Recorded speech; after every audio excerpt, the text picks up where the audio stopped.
समर्थ लेखणी न्यूजमध्ये आपले स्वागत। करमाळा शहरातील वेताळपेठ भागातील पुरातन आणि नूतनीकरण झालेल्या श्रीराम मंदिरामध्ये श्रीराम जन्मोत्सव मोठ्या उत्साहात साजरा करण्यात आला।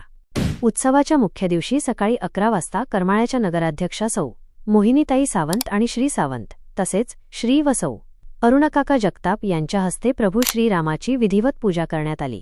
यावेळी सकाळी 11 ते 12 या वेळेत ह.भ.प. बबन महाराज विंचू यांचे सुश्राव्य कीर्तन पार पडले। त्यांच्या रसाळ वाणीतून रामजन्माचा प्रसंग ऐकताना भाविक मंत्रमुग्ध झाले होते।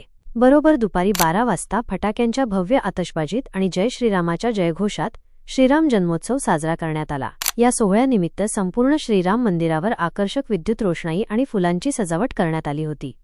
उत्सवाचे औचित्य साधून दुसऱ्या दिवशी दुपारी 12 वाजेपासून शहरातील सर्व भाविक भक्तांसाठी भव्य महाप्रसादाचे आयोजन करण्यात आले होते। या संपूर्ण कार्यक्रमासाठी श्रीराम मंदिर ट्रस्टचे सर्व सदस्य आणि करमाळा शहरातील भाविक भक्त मोठ्या संख्येने उपस्थित होते।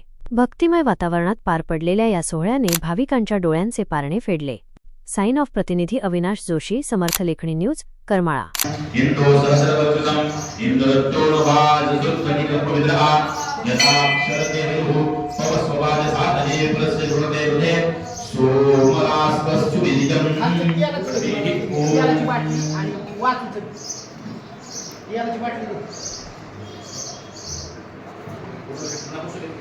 हाँ अभी 10 मिनिट कीर्तन करायचं का